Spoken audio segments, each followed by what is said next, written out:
Kan 29.400 dari mana saja asalnya? Salesnya itu 320 juta, asalnya Ya, itu dari 80 juta dikali 100 dibagi 25%, Pak. ya, 175. Untuk COGS-nya kan dibilang tadi 40% dari, COGS-nya berarti 80% dari harga jualnya, berarti 256 juta. ya, Untuk gross profit-nya berarti dikurangi dapat 64 juta.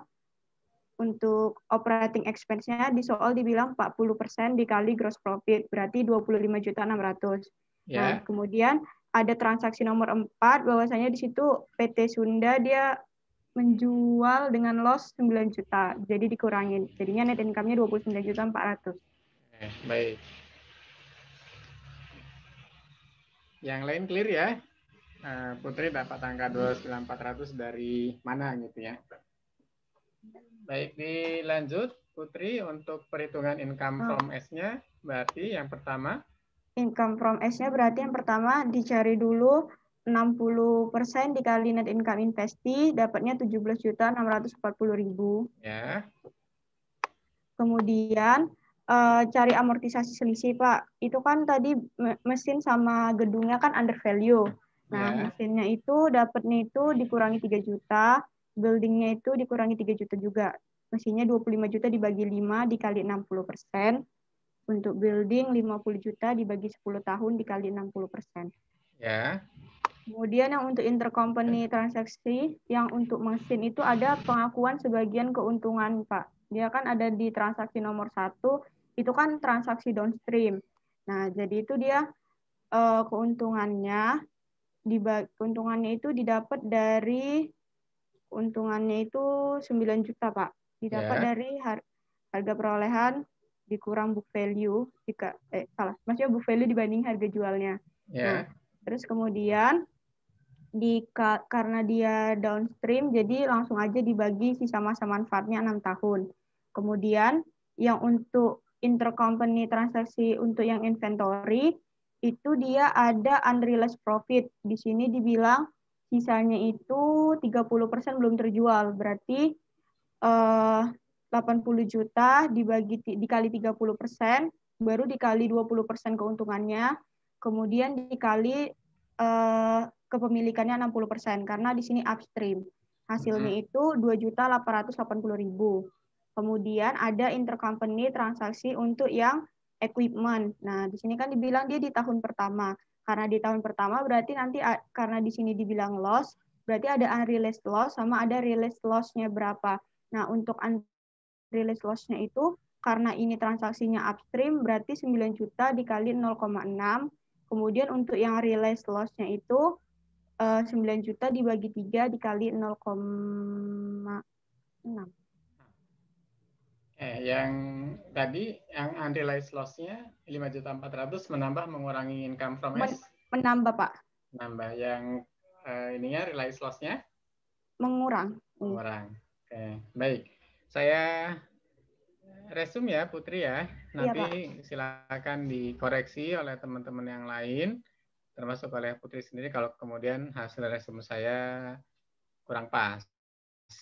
Untuk 2019 net income-nya 29.400, didapat dari nilai penjualan 320, kemudian COGS-nya 80%-nya itu 25.400, kita punya gross profit 64, kemudian untuk operating expense-nya 40% dari 64 ketemu di angka 25.600, kemudian dari transaksi penjualan PPE ya, ada loss sebesar 9 juta sehingga net income jadi 29.400. Nah, untuk perhitungan income from S dimulai dari 60% kali 29.400. Kemudian dikurangi amortisasi selisih mesin dan gedung masing-masing sebesar 3 juta. Kemudian unrealized profit ending inventory ya, 30% kali 80 juta kali 20% kali 60% gitu ya. 30%-nya itu merupakan persediaan yang belum terjual, 20%-nya itu merupakan keuntungan karena dihitung dari harga jual berarti tidak dikali 20 per 120 tapi langsung kali 20%. Kemudian 60% adalah persentase kepemilikan sebagai unsur pengurang sebesar 2880. Kemudian dari transaksi mesin, karena mesin ini terjadi di tahun 2018, berarti tahun 2019 hanya ada pengakuan sebagian keuntungannya, yaitu sebesar 1.500.000. Dari transaksi peralatan, ya, dari transaksi peralatan ada kerugian yang belum boleh diakui, sebesar 9 juta. Kita kalikan 60% sebagai unsur penambah income from S. Kemudian ada pengakuan sebagian kerugian sebesar 1.800.000. Begitu ya Putri ya? Iya Pak. Ya, silakan teman-teman. Ada pertanyaan? Ada hal yang ingin didiskusikan?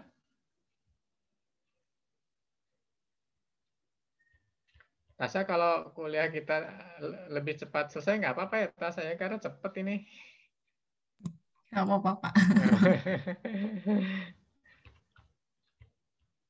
Nanti saya pikir-pikir biar selesainya tetap jam 13.00 gitu ya. Silakan teman-teman untuk yang kedua tadi yang disampaikan oleh Putri.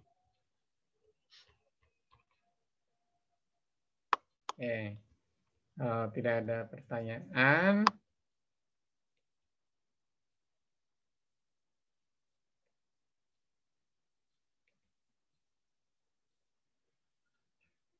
Silakan nomor hadir 21 sampai dengan 29. Ya. 21 sampai 29 kalau ada yang bersedia, sukarelawan.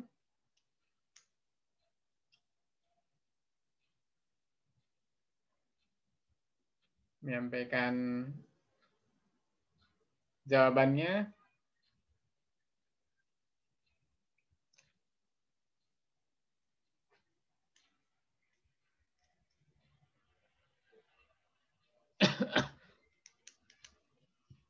Kalau tidak ada, saya tunjuk kalau gitu tadi Putri itu dari 19 dikurangi 7 ya. Sekarang yang berikutnya adalah 12 tambah 7 tambah 7 lagi. 12 tambah 14, 26.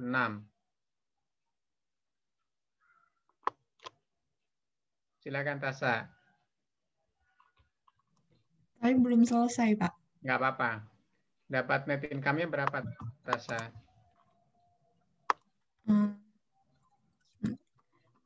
Income-nya 48 juta, Pak. Net income 48 juta. Oke, baik. Nanti ya kita lihat. Kemudian yang berikutnya, yang berpengaruh terhadap income from S.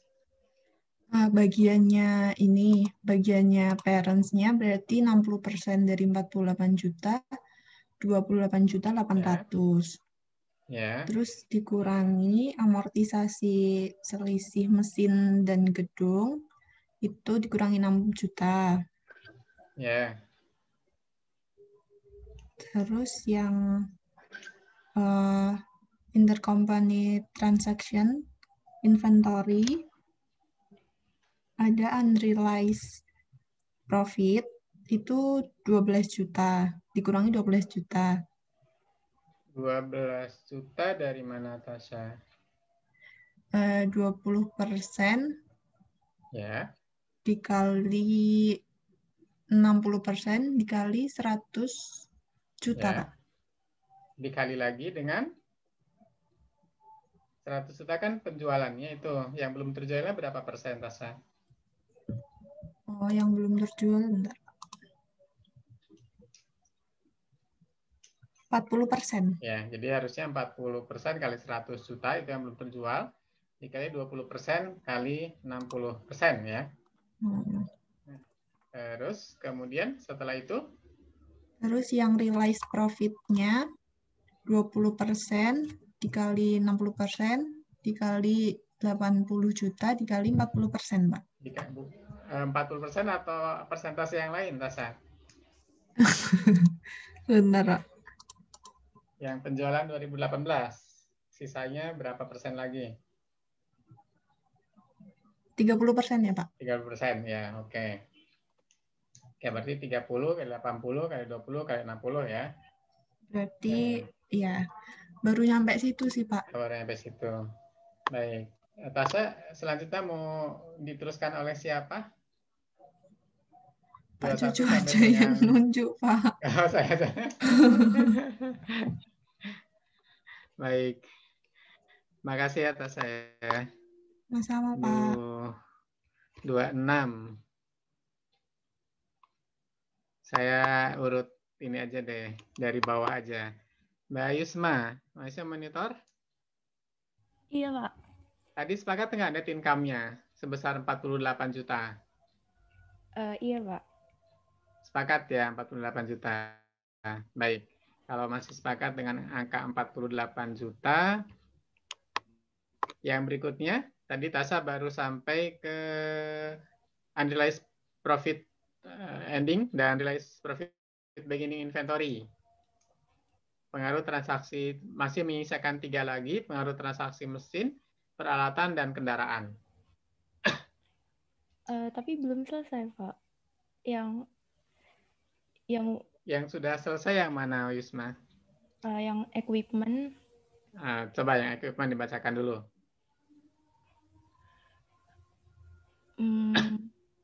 Yang equipment kan dia mengalami kerugian. Jadi pengakuan sebagian kerugian 1,8 juta. Baik. Dikurangi pengakuan sebagian kerugian penjualan equipment sebesar 1,8 juta. Iya. Ada yang lain lagi yang sudah selesai, Yusma? Setelah itu gain on sale kendaraannya, Pak. Ya. Dia itu 1.440.000 dikurangi.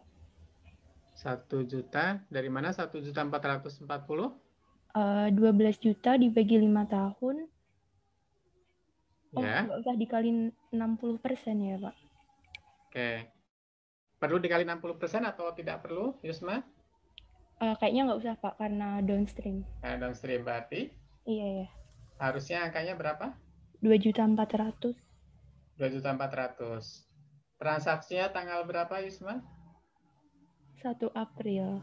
1 April berarti? Dika. Penuh 1 tahun kah? Enggak. Tidak. Berarti harus kita kalikan lagi dengan? 9 per 12. 9 per 12. Oke, baik. Jadi untuk yang interest yang kendaraan akan kita kurangkan dulu ya unrealized profit-nya sebesar 12 juta. Kemudian kita tambahkan pengakuan sebagian keuntungannya 12 juta dibagi 5 kali 9 per 12. Ya. Gitu ya, Yusma ya. Oh, iya, Pak. Ya. Satu lagi yang mesin, Yusma? Yang mesin saya masih bingung, Pak. Masih bingung. Tapi coret-coretannya ketemu di angka berapa? Saya taunya yang pengakuan keuntungan itu 3 juta. Terus 3 jutanya dari mana? bentar. 9 juta dibagi 6. 9 juta dibagi 6 itu 1,5 ya. Oh iya, 1,5. Oke, baik. Kita skip dulu berarti yang mesin ya. Makasih Yusma, saya resume tambahan dari Yusma untuk income from S tahun 2019. Dari transaksi penjualan peralatan akan kita kurangkan untuk perhitungan income from S sebesar 9 juta dibagi 3 kali 60% atau 1,8. Kemudian dari transaksi kendaraan, keuntungannya kita keluarkan dulu. Ya. Dia masih unrealized profit sebesar 12 juta. Sebagai unsur pengurang, tidak perlu dikalikan dengan 60% karena sifatnya downstream. Kemudian ditambah dengan pengakuan sebagian keuntungan sebesar 12 juta bagi 5 kali 9 per 12. 9 per 12 karena transaksinya terjadi pada tanggal 1 April. Itu ya, Yusma ya. Yang tadi yang mesin Yusma masih ragu dengan jawabannya 1,5 juta. Iya, Pak. Oke, baik, makasih Yusma. masih tersisa berarti. Vicky. Iya, Pak. Mbak Vicky, pertanyaan saya pertama, sepakat dengan net income 48 juta? Sepakat, Pak. Sepakat. Kemudian satu lagi yang mesin. Sepakat dengan 1,5 yang disampaikan oleh Wisma?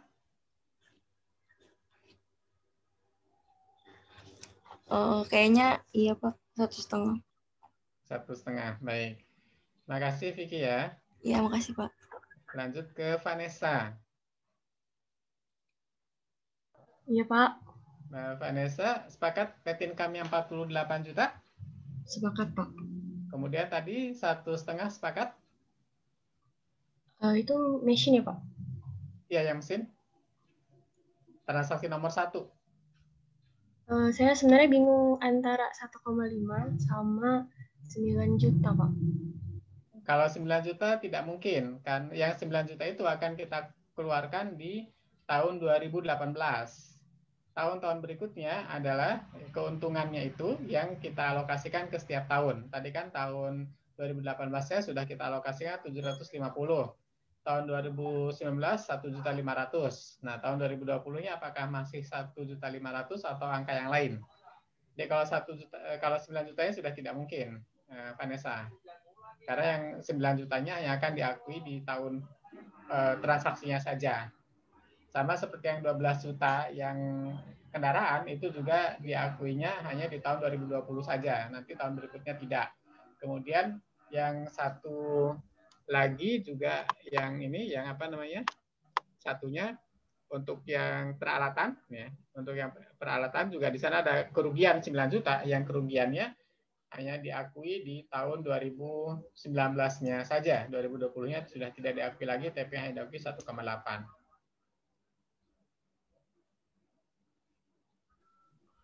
Oke, jadi kalau bingungnya antara 9 juta dengan 1,5, bingungnya antara 9 juta dengan 1,5, sementara mungkin saya ambil jawaban yang 1,5 dulu ya, Vanessa ya, karena 9 juta sudah tidak mungkin.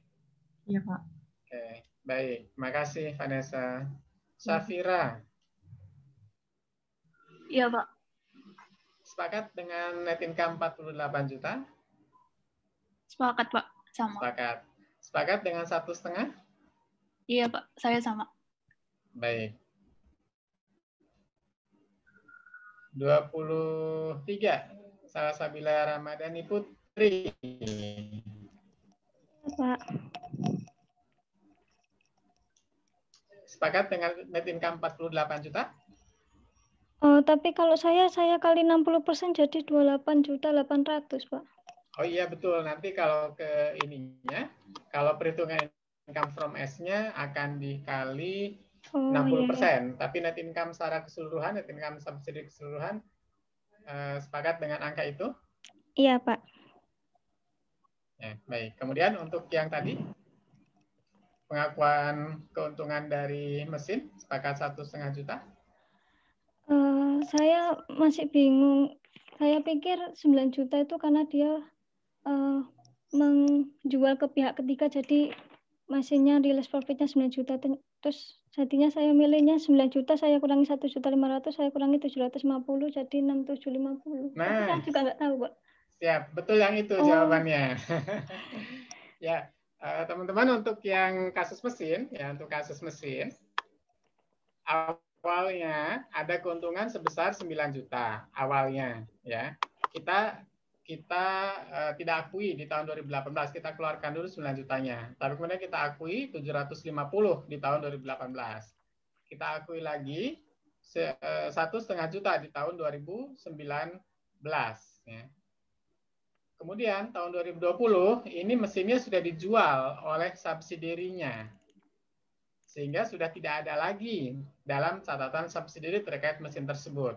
Oleh karena itu, di tahun 2020 sisa keuntungan yang belum diakui, ya, sisa keuntungan yang belum diakui itu harus diakui semuanya di tahun 2020.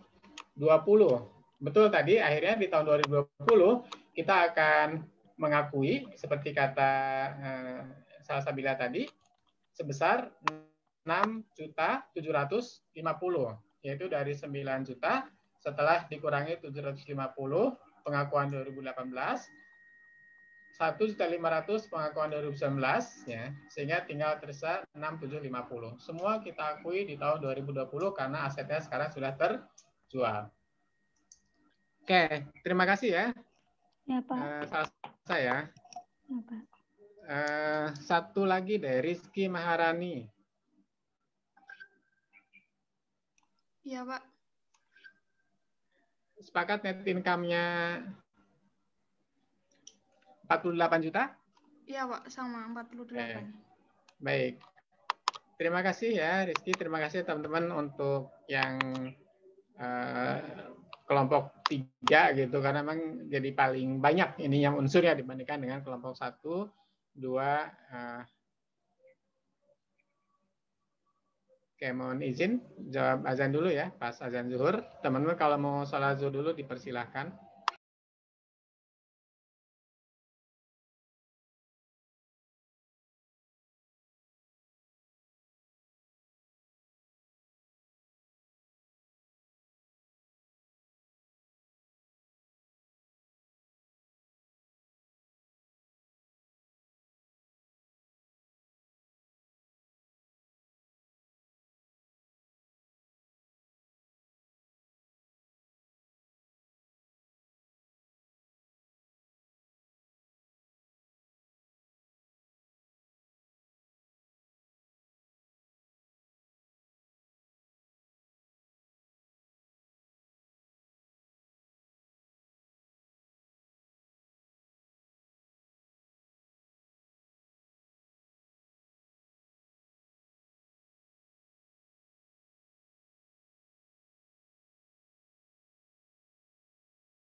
Oke, baik teman-teman, kita lanjutkan lagi.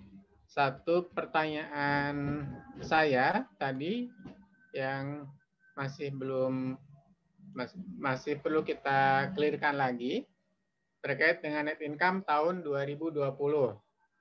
Apakah tetap di angka 48 juta atau ada jawaban yang lain? Monggo dari yang kelompok pertama, kedua mungkin, atau dari kelompok yang ketiga pun, silakan kalau ingin menyampaikan pendapatnya.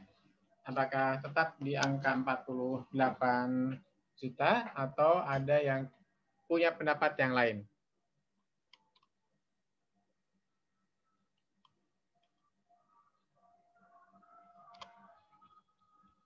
Kalau secara proses perhitungan income from S-nya, tadi baik untuk 2018, 2019 maupun 2020 itu alhamdulillah sudah clear ya. Sudah tidak ada masalah.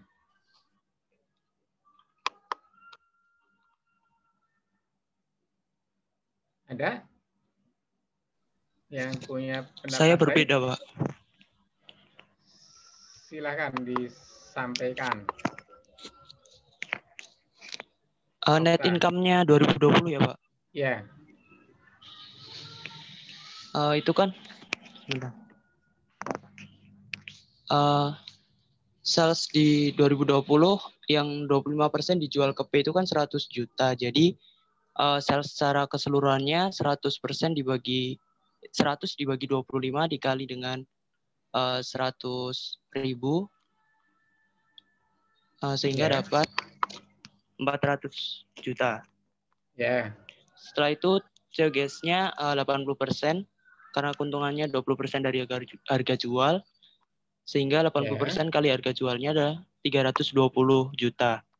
Ketemu gross profit 80 juta. Ya.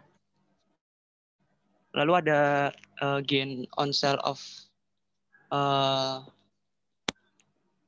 sebentar, Pak.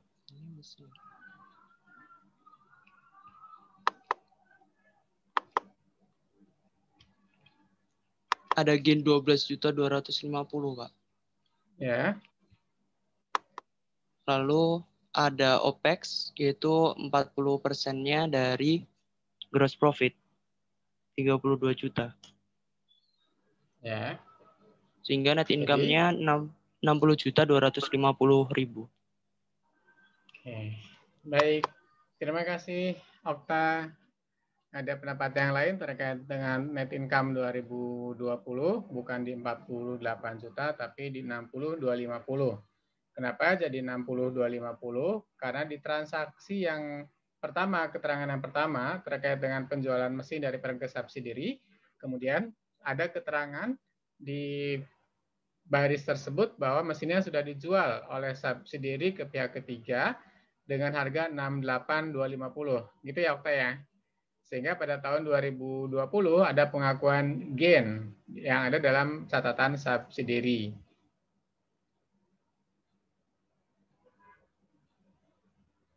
Ada yang lain?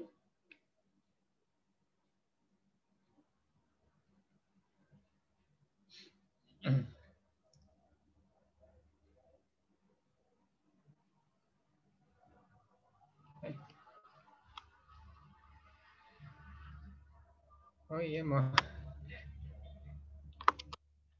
Rasa mohon maaf ya, keliru ternyata yang dijadikan co-host ya, tapi sudah direkam dari tadi ya, asal saya. Iya Pak, sudah Pak. Sudah ya, mohon maaf ya asal saya. Nggak apa-apa lah, sama saja Salsa atau Tasa. Tasa mau dijadikan co-host juga atau cukup satu saja? Udah Pak, nggak apa-apa, asal saja. Baik. Baik teman-teman, itu tadi dari Okta. Ya, kita coba lihat, kita coba review secara keseluruhan apa yang disampaikan oleh teman-teman tadi, itu baik dari kelompok yang pertama, kedua maupun yang ketiga ya, terkait dengan perhitungan income from S 2018 sampai dengan 2020.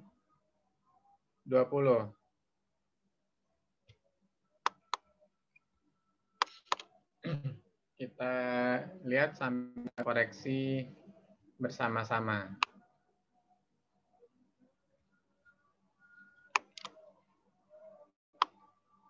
Oke, ini tadi ya.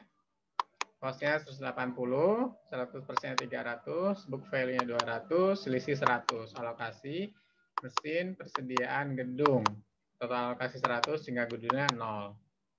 Nah, income untuk PTS tahun 2019-2020 yang 2018 tidak saya cantumkan di sini karena tadi simpel, hanya menghitung selisih saldo akhir laba ditahan dengan saldo awal laba ditahan tahun 2018 ketemu angka 80 juta. Nah, untuk 2019 ya.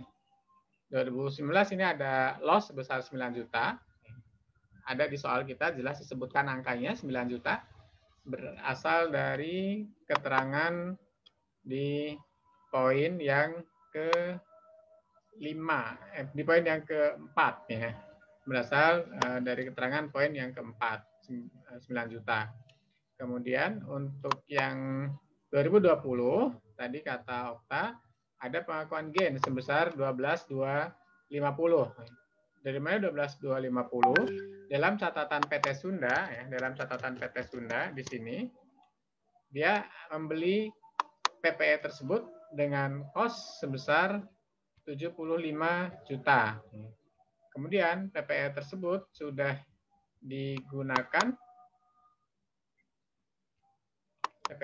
digunakan untuk 2018 selama setengah tahun, ya. 6.250 dari 75 dibagi masa manfaatnya, ya. Bagi 6 tahun, kali 6/12. Kemudian penyusutan 2019 sebesar 12.500.000, sehingga nilai buku pada saat aset tersebut dijual, sebesar 56.250. Kemudian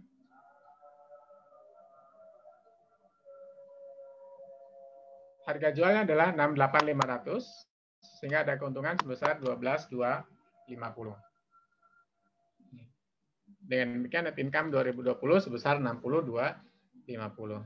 Sampai sini silakan kalau ada yang ingin didiskusikan.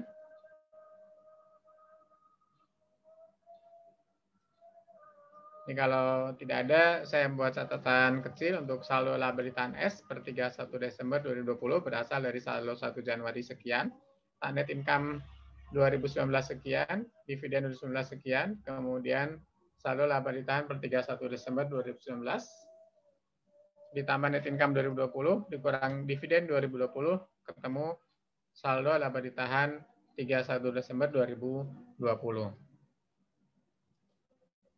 Nah, untuk perhitungan income from S 2018 60% kali 80, 2019 60% kali 29.400 dan 2020 60% kali 60.250. Untuk NCI ini berarti 40% kali 60.250. Ini amortisasi selisih rata 3 juta untuk mesin setiap tahun, gedung 3 juta setiap tahun. Tapi untuk yang inventoris ini hanya tahun 2018 ya, karena semua terjual di tahun tersebut. Untuk intercompany transaction inventory yang tadi sudah dihitung 2019 hanya ada unrealized profit ending. Beginning-nya belum ada karena jual beli antara parent dan subsidiary baru terjadi pada tahun 2019. Kemudian di sini unrealized profit ending unrealized profit ending untuk yang 2020 ketemu di angka 4,2. Ini berpengaruh pada NCI karena kasusnya upstream. Kemudian realized profit beginning ini sama dengan unrealized profit ending yang ada di sini. Nah, untuk yang mesin tadi ya, mesin ada keuntungan besar 9 juta, kita eliminasi dulu di tahun 2018-nya, kita akui sebagiannya 750 hanya 6/12-nya. Di 2019 kita akui penuh 1,5 keuntungannya, dan di 2020 seluruhnya sisa yang belum diakui kita akui. Kenapa? Karena asetnya sudah dijual pada pihak ketiga. Untuk kasus intercompany intercompany transaction peralatan, di sini ada kerugian sebesar 9 juta. Ya, kerugian ini belum boleh diakui, sehingga ini akan dijadikan sebagai unsur penambah income from S. Karena kasusnya upstream, ini dikalikan dengan 60%. Baru dari sini diakui sebagian kerugian ya, untuk tahun 2019 dan 2020 masing-masing sebesar 1,8. Untuk intercompany transaction kendaraan, ya, ini keuntungan ini belum boleh diakui, sehingga harus kita keluarkan terlebih dahulu, mengurangi income from S, tapi kemudian kita akui sebagian dari keuntungan ini. Ya, ini tidak dikalikan 60% karena kasusnya downstream. Dengan demikian, dari apa yang sudah kita bahas tadi, kita punya income from S 2018, 2019, dan 2020, serta ini adalah NCI expense untuk tahun 2020. Nah, dari sini, pada saat kita akan menghitung saldo investment, ya, pada saat kita akan menghitung saldo investment, karena kita sudah punya data income from S selama 3 tahun penuh, ya, kita sudah punya data income from S selama 3 tahun penuh dan sudah kita hitung semuanya. Untuk menghitung saldo investment, ya, kita bisa menggunakan pendekatan yang kedua, yaitu dari cost 180 ditambah income from S selama 3 tahun, 2018, 2019, dan 2020, dikurangi dengan dividen. 2018 tadi diasumsikan 0, kemudian 2019 ada dividen 20 juta, hak kita sebesar 12, 2020 ada dividen 30 juta, hak kita sebesar 60%, ada 18. Sehingga saldo investment per 31 Desember 2020 itu sebesar 205.590. Silakan teman-teman kalau ada yang masih ingin didiskusikan, sampai sini dulu.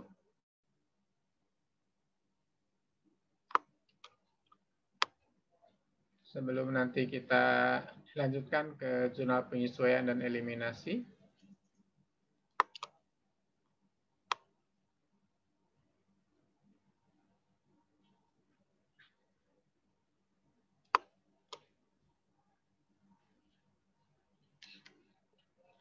Baik, tidak ada. Kalau tidak ada, silakan dari data ini untuk 2020, ya.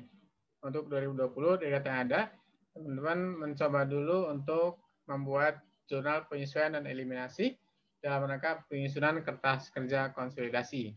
Ya, untuk jurnal penyesuaian dan eliminasi ini sebenarnya tinggal mengambil dari poin-poin yang ada di sini. Berarti nanti ada eliminasi untuk kasus yang ini seperti apa, eliminasi untuk yang di sini seperti apa, eliminasi untuk yang di sini seperti apa, kemudian untuk di sini seperti apa, dan terakhir nanti kita bicara yang standar-standarnya yang akan selalu ada dalam laporan keuangan konsolidasi yang merupakan jurnal yang memang dari bab awal itu sudah ada, walaupun tidak ada intercompany transaction-nya. 10 menit mungkin ya, 13 menit sampai 12.20. Silakan dicoba dulu sebelum nanti kita bahas lagi bersama-sama. Saya izin akses Nadine dulu.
Baik, teman-teman.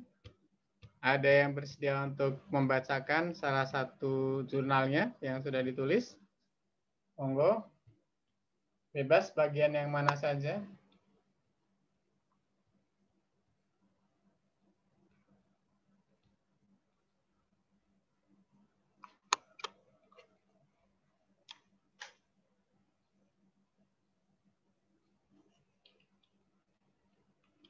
Kalau tidak ada,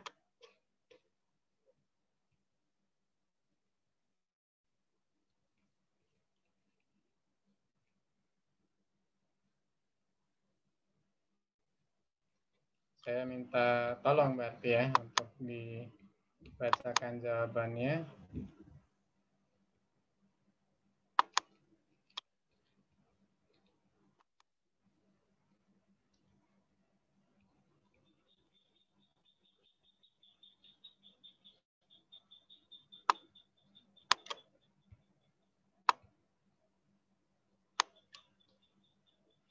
Oke, dari Arif, Ahmad Arif.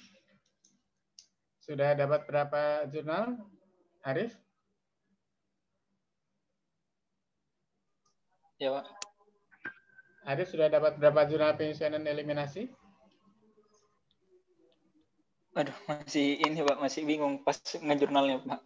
Nah, yang sudah dapat, yang bagian yang mana?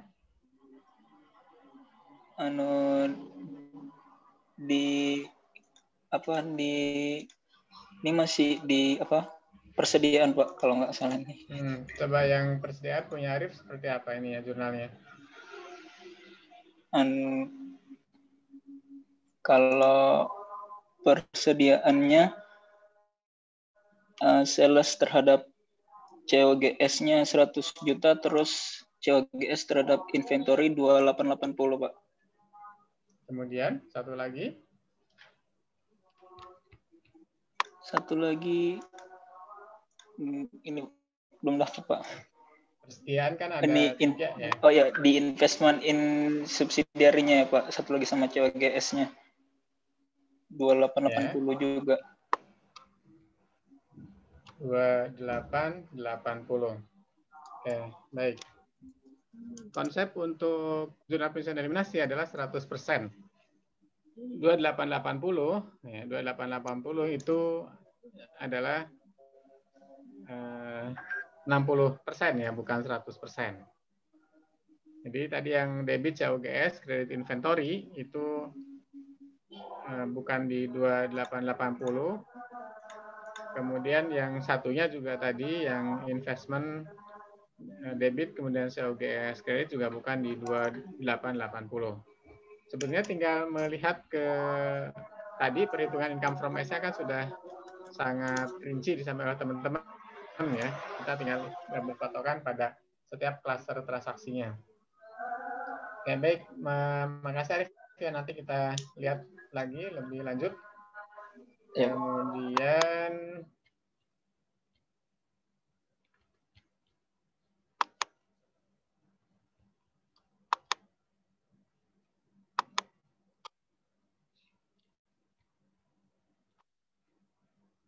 yang berikutnya Mbak Amel.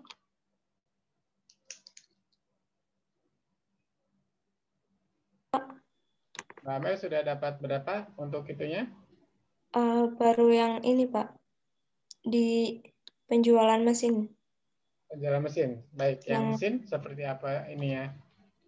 Jurnal penyesuaian dan eliminasinya.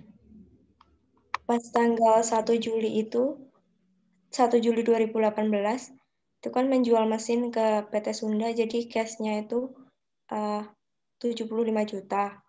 Terus ada akumulasinya sebesar 14 juta. Cash sama akumulasinya di debit, terus yang di kreditnya ada mesin 80 juta sama ada gain on sale-nya 9 juta. Baik, itu jurnal dalam catatan parent dan subsidiary-nya. Iya. Ya, untuk jurnal eliminasinya dan kita sekarang posisinya di 2020 membuat kertas kerja konsolidasi tahun 2020. Jadi untuk yang jurnal di catatan P dan S-nya itu tidak perlu kita buat lagi, karena untuk kertas kerja konsolidasi kita hanya cukup membuat jurnal penyesuaian dan eliminasi. Berarti ini ya Pak, yang dieliminasi berarti gain on sale gain on sale pada mesin 9 juta. Nah, itu di tahun berapa jurnal itu? Mbak Mel? Tahun 2018. Oh iya, 2018. Betul, itu tahun 2018 jurnal itu. Oh iya. 2018 juga nanti kita buat jurnal lagi, yaitu debit akumulasi, kredit beban depresiasi. Ya, 2019 kita membuat jurnal penyesuaian eliminasi, debit investment, kemudian debit akumulasi, kredit mesin. Ya. Kemudian kita membuat jurnal debit akumulasi, kredit beban depresiasi, itu untuk tahun 2019. Nah, sekarang posisi kita di tahun 2020. Nah, seperti apakah jurnal penyesuaian eliminasi di tahun 2020? Yang 2020 berarti eliminasi dari ini ya Pak, yang penjualan pas 2 Januari 2020 itu ya Pak? Iya, betul. Berarti investment in S pada gain on sale sebesar 12.250. Masih iya bukan Pak? Angka 12.250 itu adalah angka yang terjadi antara subsidi dengan pihak keluar. Angka yang terjadi antara subsidi dengan pihak luar. Berarti angka itu sudah benar, tidak perlu kemudian kita koreksi lagi. Nah, yang selalu kita jadikan sebagai dasar untuk penyesuaian adalah angka yang terjadi antara parent dan subsidiary. Tadi kan gainnya ada 9 juta. Gainnya ada 9 juta. Saya coba share screen lagi ya.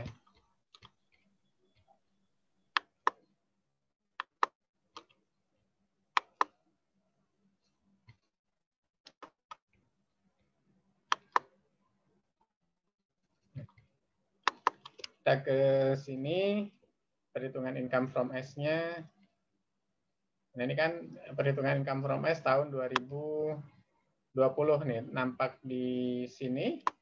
Untuk 2020 income from S-nya ada amortisasi selisih, kemudian unrealized profit ending, realized profit beginning. Nah, untuk yang mesin, angka yang muncul adalah 6750. Ini yang kemudian akan kita gunakan ya dalam jurnal eliminasi untuk yang mesin. Nah, kalau tidak dijual, berarti kita akan buat jurnal debit investment, debit akumulasi, kemudian kredit mesin. Kredit mesinnya sebesar 9 juta. Kemudian akumulasinya sebesar 2.250. Sebesar 2.250. Kemudian investmentnya sebesar 6.750. Nah, sekarang untuk saldo akumulasinya sendiri dan saldo mesinnya sendiri itu sudah tidak ada. Karena sudah dijual. Kita tidak mungkin mengurangkan akun mesin lagi, kita tidak mungkin mengurangkan akumulasi lagi. Karena barangnya sendiri sudah tidak ada.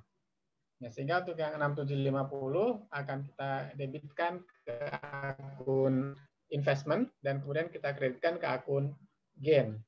Gain yang tadinya ditunda di tahun 2018, kemudian kita akui 750 di tahun 2018, kita akui 1,5 juta di 2019, dan kita akui sisanya di tahun 2020 sebesar 6.750. Sehingga jurnal penyesuaian untuk yang pertama, jurnal penyesuaian untuk yang pertama,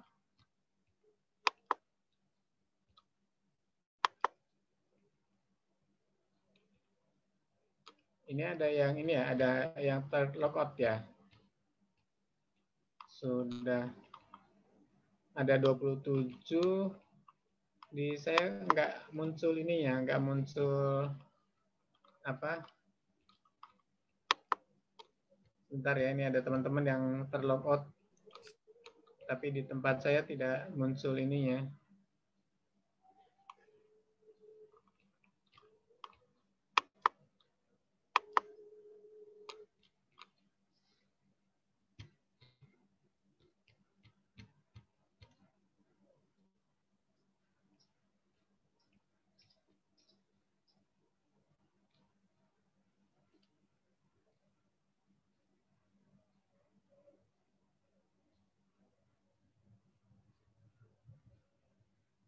Devika.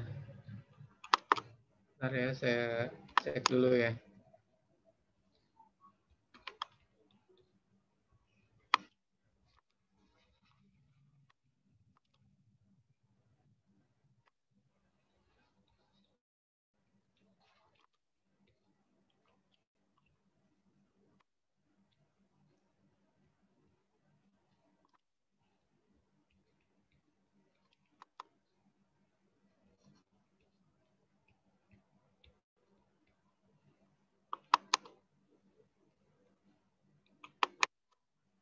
Kohas mungkin bisa bantu. Salsa, ada teman-teman yang terlogout di tempat saya kok nggak muncul siapa yang ini ya, siapa yang harus saya ini ya. Ada 3 orang berarti ini, ada 3 orang yang kemudian terlogout dan sepertinya menunggu di waiting room. Mungkin Salsa bisa bantu saya untuk mengecek karena di tempat saya kok nggak kelihatan ininya, nggak kelihatan siapa yang harus saya masukkan gitu ya. Baik, ke sini ya. Mulai dari mesin dulu ya. Dari mesin ya. Enter computer access mesin tadi kalau kemudian kondisinya normal ya, kalau kondisinya normal kita akan mendebit investment kalau mesinnya masih ada, kemudian mendebit akumulasi, kemudian nanti mengkredit akun mesinnya itu sendiri. Tapi karena sekarang mesinnya sudah dijual, berarti akumulasi dan mesinnya sudah tidak mungkin lagi kita eliminasi karena memang sudah tidak ada. Nah, kita catat sebagai gain yang merupakan pengakuan gain yang sebelumnya ditunda. Ya, tadinya 9 juta, ditunda di tahun 2018, diakui 7,5 2018, diakui 1,5 2019, sehingga sisanya 6,750 kita akui semua di tahun sekarang. Ini untuk yang mesin. Kemudian untuk yang peralatan, silakan teman-teman kalau ada komentar ya. Saya lanjutkan untuk yang peralatan. Ini kita eliminasi, equipment-nya kita tambah. Kenapa kita tambah? Karena transaksinya rugi. Ya, transaksinya rugi. Ini 9 juta. Kemudian kredit akumulasi depresiasi ini penyusutan yang tahun sebelumnya. Ya, tahun sebelumnya hanya tahun 2018 yaitu 1 tahun. 9 juta bagi 3. Ini kita kreditkan sebesar 3 juta. Sisanya kita alokasikan ke investment dan controlling interest masing-masing 60 dan 40. Kemudian yang berikutnya untuk peralatan, kita akan debit akun ban pengisutan dan mengkredit akun akumulasi depresiasi sebesar 3 juta. Ini untuk eliminasi yang tahun sekarang. Ya, ini eliminasi untuk yang catatan yang sudah ada sebelumnya. Kemudian ini untuk eliminasi yang tahun sekarang. Nah, untuk yang kendaraan, karena transaksinya terjadi di tahun 2020, ya, transaksinya terjadi di tahun 2020, maka yang kita eliminasi adalah akun gain-nya di sini. Ya, akun gain-nya kan masih ada dalam catatan si subsidiary-nya, gitu ya, atau si parent-nya, sehingga kita langsung akumulasi, eliminasi akun gain-nya dan kemudian kita kurangi juga akun kendaraannya. Lalu kemudian akun akumulasi penyusutannya kita eliminasi bersama-sama dengan akun beban penyusutan. Oke, jadi ini jurnal eliminasi untuk tahun penjualan, ya, tahun ketika terjadinya penjualan. Ini jurnal eliminasi ketika tahun-tahun berikutnya, ya, di mana nanti saldo akumulasi di sini akan terus bertambah sesuai dengan tahun keberapa kita mengeliminasi. Dan ini jurnal eliminasi ketika kemudian asetnya sudah dijual ke pihak luar. Yang berikutnya untuk inventory, di sini ada sales, debit, CO gas kredit 100, kemudian ini debit CO gas kredit inventory sebesar 8.000. Dari mana 8.000? Dari 40%, ya. Di sini ada 40% kali 100 kali 20, ya. 40% kali 100 kali 20. Jurnal eliminasi adalah jurnal untuk seluruhnya, tidak dikalikan dengan persentase kepemilikan. Di sini ya, 8.000. Kemudian untuk yang berikutnya, yang realized profit-nya ini 4.800.000 dari 30% kali 80 juta kali 20%. Nah, sebagian kemudian dialokasikan ke parent, sebagian dialokasikan ke non-controlling interest, ya, karena ini kasusnya upstream. Ada 3 jurnal penyesuaian untuk inventory, ya, pasti debit sales, kredit COGS, kemudian debit COGS, kredit inventory, debit investment, debit non-controlling interest, kemudian kredit COGS. Silakan sampai sini.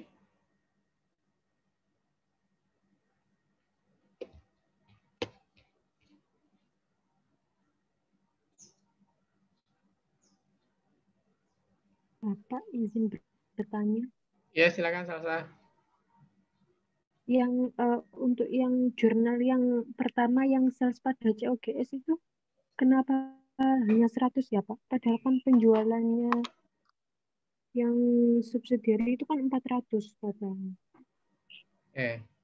Yang dieliminasi adalah penjualan yang terjadi dari subsidiary ke parent. Ya. Begitu ya, Salsa ya? Iya Pak, terima kasih Pak. Ya. Jadi kalau 400 itu adalah seluruh penjualan, tapi yang kita eliminasi adalah penjualan dari subsidiary ke parent, sehingga di sini cuma 100. Ada yang lain? Silakan. Pak, izin bertanya. Yang COGS inventory itu tadi 8 juta gimana ya Pak? Saya tadi kurang nangkep Pak. Oke, saya ini ya. Nilai penjualannya sebesar 100.000. 100 juta ya. Kemudian yang masih tersisanya 40%.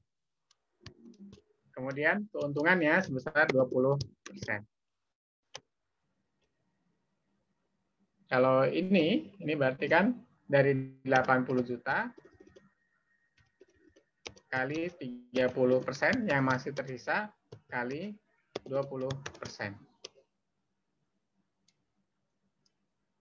Ya, iya, sebetulnya kembali ke sini. Di sini kan sudah ada hitung-hitungannya. Nih, 30 kali 80 kali 20, 40 kali 100 kali 20.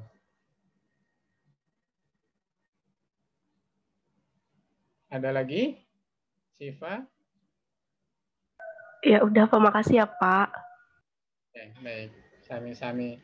Lanjut ya. Ini kalau sudah yang ini yang mesin sudah, peralatan sudah, kendaraan sudah, inventory sudah. Yang berikutnya seperti biasa kita debit income from S, ya sesuai dengan income from S yang dilaporkan.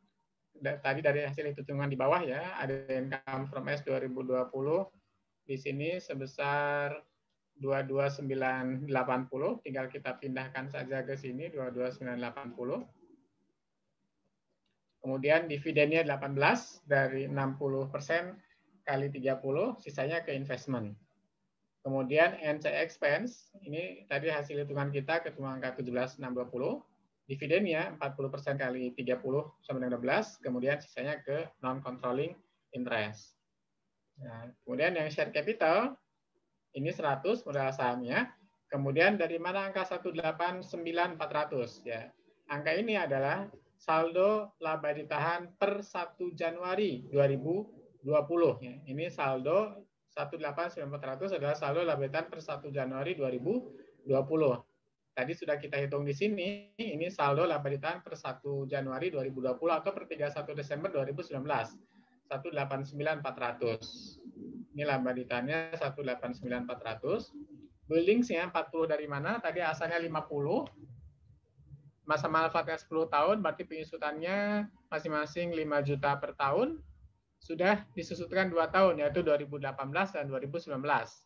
Sehingga masih tersisa 40 saldo awal tahunnya. Mesin, ini saldo awal tahunnya tinggal 15. Dari 25, disusutkan 5 tahun, sudah disusutkan sebanyak 2 tahun. Berarti masih tersisa 15 yang belum disusutkan per 1 Januari 2020. Kemudian untuk investment seperti biasa di sini 60% dari total debit ini. Kemudian non controlling interest 40% dari total debit yang ada di sini. Nah, kita cek setelah jurnal yang K ini apakah saldo investment sudah menjadi nol atau masih ada sisanya. Nah, saldo investment tadi kita punya saldo 205.590 dari hitungan yang di bawah sini. Dari hitungan yang di bawah sini. Nah, ini investmentnya 205.590. Kita pindahkan ke sini. Kemudian dari jurnal A, investment di debit sebesar 6750. Dari jurnal H, di debit sebesar 2880, sehingga total debitnya 215.220. Kemudian untuk jurnal B, ada pengkreditan terhadap investment sebesar 3.600.000. Kemudian ada pengkreditan di jurnal K sebesar 206.640 dan ada pengkreditan di jurnal I sebesar 49.80 sehingga total kredit adalah 215.220. Debit dan kredit sudah sama. Setelah jurnal yang ada di sini, maka saldo investment telah menjadi nol. Ya, setidaknya dengan nolnya saldo investment di jurnal yang K ini, berarti insya Allah langkah pengerjaan kita sudah relatif benar. Kemudian ini amortisasi selisih. Baik untuk gedung maupun untuk mesin. Nah, jurnal ini kan, jurnal dari F sampai ke bawah, ya, itu adalah jurnal yang sudah dibahas sebelum UTS. Jurnal barunya ada di jurnal yang A, B, C, D, dan E. Nah, yang A ini terjadi ketika ada penjualan PPE, tetapi PPE-nya sudah dilepas kembali oleh pihak perusahaan terafiliasi ke pihak luar. Jurnal yang BC ini jurnal untuk PPE, ya, tapi tahun berikutnya, bukan tahun penjualannya. Sementara yang DE, ya, yang DE ini adalah jurnal untuk PPE, ketika kemudian kita buat konsolidasi pada tahun terjadinya penjualan antara parent dan subsidiary atau sebaliknya. Silakan teman-teman kalau ada yang masih ingin kita diskusikan. Terutama untuk yang 5 jurnal ini. Kalau yang bawahnya insya Allah harusnya sudah tidak ada masalah ya.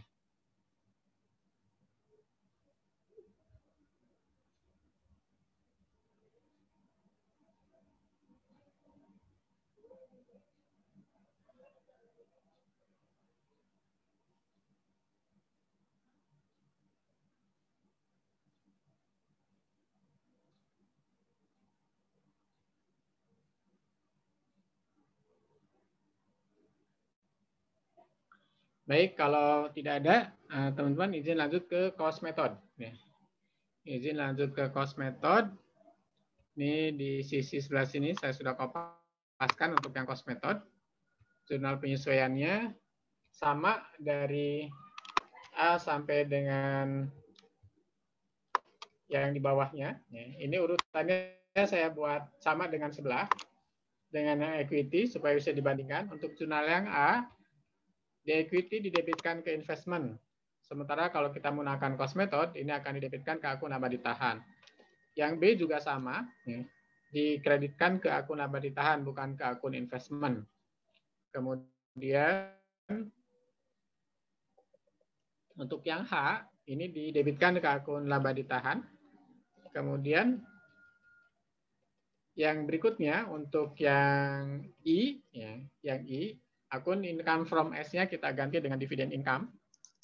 Yang J sama, K sama, kemudian L sama, M sama.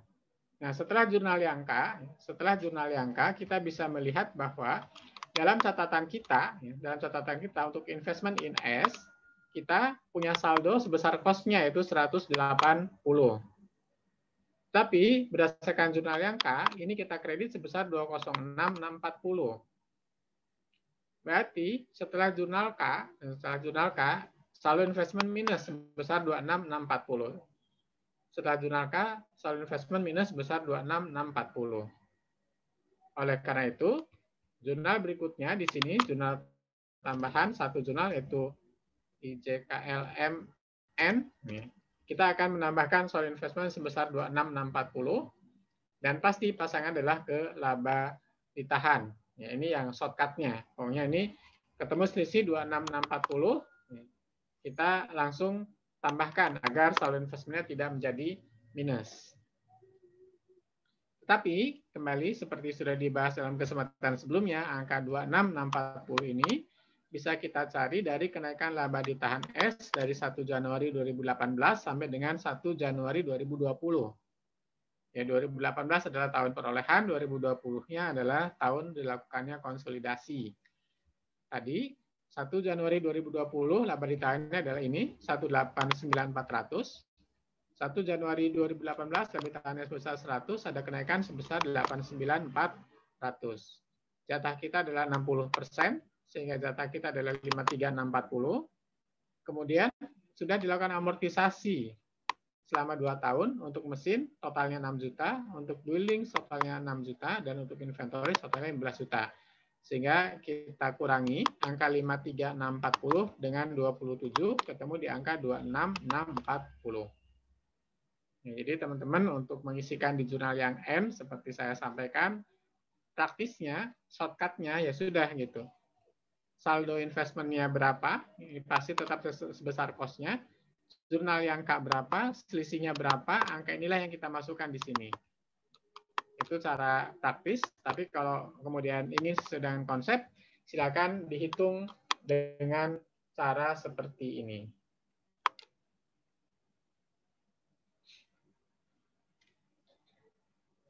Silakan teman-teman.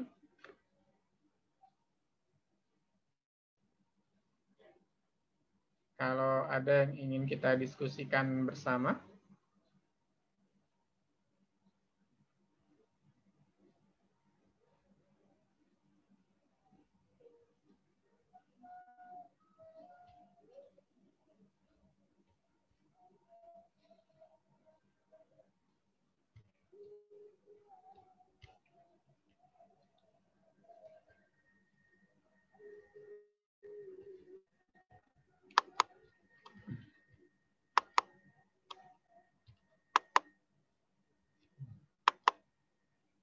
Kalau tidak ada, saya stop share dulu. Nanti setelah ini saya bagikan ke teman-teman untuk filenya. Monggo silakan kalau ada yang ingin bertanya. Saya acak aja ya.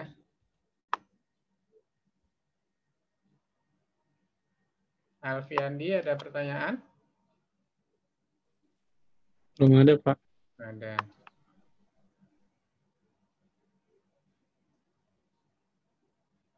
Putri Dewi? Belum ada, Pak. Belum ada.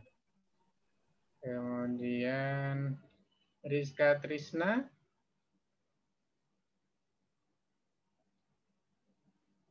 Belum ada, Pak. Belum ada, Pak. Baik. Galih Arya?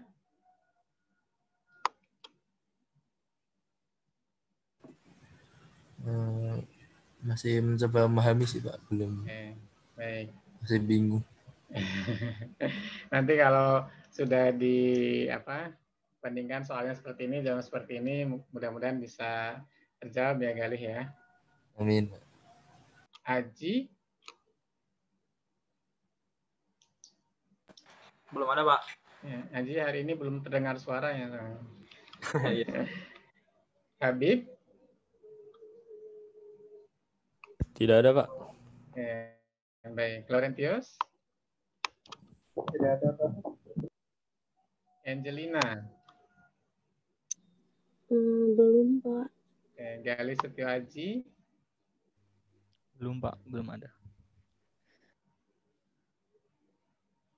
Oke, baik teman-teman. Kalau yang tidak kesebut, mohon maaf ya.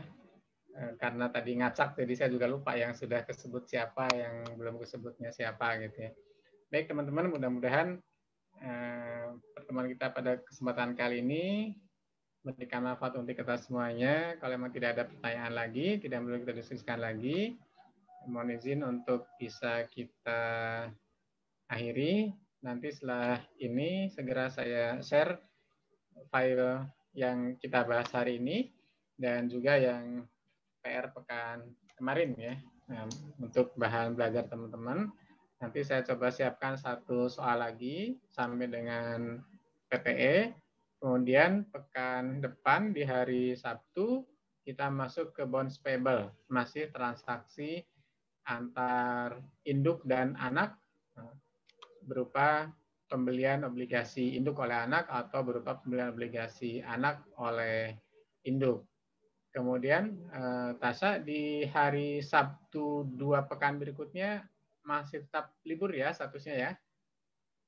25 tanggal 27 dan tanggal 2 itu masih libur ya Tasya ya. Belum tahu, Pak.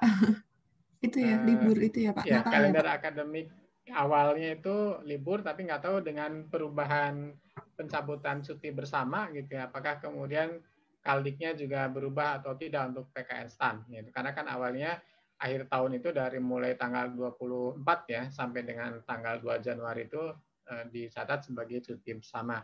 Nah, sekarang cuti bersama yang dicabut, saya belum dapat pemberitahuan lagi apakah libur perkuliahan itu tetap berlangsung atau kemudian juga mengacu ke pencabutan cuti bersamanya. Nanti siapa yang dapat info duluan, kita saling beritahu ya, Tasya ya.